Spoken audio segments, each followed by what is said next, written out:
اعوذ باللہ من الشیطان الرجیم بسم اللہ الرحمن الرحیم اللہم صلی علی محمد وآل محمد وعجل فرج آل محمد۔ حدید سینی کے بارے میں بیان کرنا چاہ رہے ہیں کہ اس کے کیا فوائد ہیں، کن کن مشکلات میں یہ پہننا چاہیے، کس حاجت کی برآوری کے لیے یہ مفید ہے اور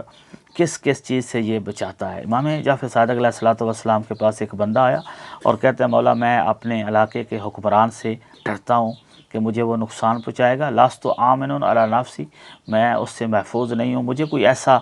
حرص اور وظیفہ بتائیں جس کی وجہ سے میں اس سے بچ سکوں۔ تو حدیث میں یہ ہے کہ امام نے اس کو فرمایا استعمل خاتما فصہ حدید سینی، اب آپ ایک حدید سینی کی انگوٹھی کو استعمال کریں، پہنیں، منقوش علیہ من ظاہری، اور اس کے اوپر بھی کچھ کلمات لکھ لیں اور وہ 3 سطریں بتائیں، اور 2 سطریں فرمایا کہ اس نگینے کے نیچے لکھ لیں۔ دو اوپر 3 سطریں لکھنی ہیں، وہ کون سی ہیں؟ پہلی ہے اعوذ بجلال اللہ،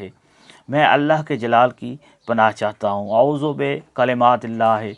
اللہ کے کلمات کی پناہ چاہتا ہوں، اور تیسری اعوذ برسول اللہ، میں اللہ کے رسول کی پناہ چاہتا ہوں۔ یہ 3 سطریں جو ہیں اس نگینے کے اوپر لکھنی ہیں، اور وتحت الفص سطران، اور نیچے نگینے کے نچلی سائڈ پہ بھی 2 سطریں لکھنی ہیں، وہ کون سی ہیں؟ آمنت باللہ و کتبہ، میں اللہ اور اس کی کتب پر ایمان رکھتا ہوں، اور دوسری سطر لکھنی ہے وانی واثق باللہ و رسولہ، میں اللہ پر اور اس کے رسولوں پر یقین رکھتا ہوں۔ یہ 3 سطریں اوپر اور 2 سطریں نیچے لکھوا کر اب اگر آپ حدید سینی کو پہنتے ہیں تو پھر آپ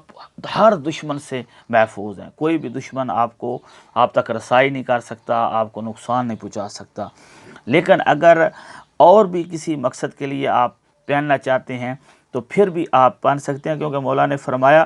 کہ اس کو البسہ فی سائر ما یصعب علیک من حوائجک، کوئی حاجت بڑی مشکل ہے پوری ہونا، جلدی دکھائی نہیں دیتی، تو اس کے لیے بھی آپ پہن سکتے ہیں۔ وَإِذَا خِفْتَ أَذَى أَحَدٍ مِّنَ النَّاسِ فَالْبِسْهُ، اور جب آپ سوچ رہے ہوں کہ آپ کو کوئی نقصان پہنچائے گا تو اس کے لیے بھی آپ پہن سکتے ہیں۔ اور ایک تیسری چیز وہ یہ ہے کہ ایک وہ خاتون جس کی ڈلیوری نہ ہو رہی ہو، آج کی زبان میں اس کی ولادت میں مشکل پیش آ رہی ہو، بچہ اس کا پیدا نہ ہو رہا ہو، جس طرح کے ہاسپٹلز میں آج کے دور میں ہوتا ہے، اگر اس کو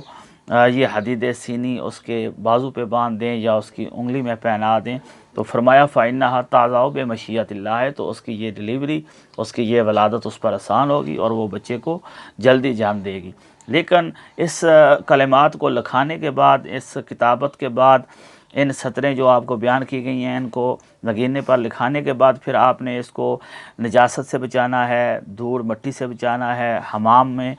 داخل نہیں ہونا، اور اسی طرح ٹوائلٹ وغیرہ میں بھی جانا ہے تو اس کو اتار کے جانا ہے،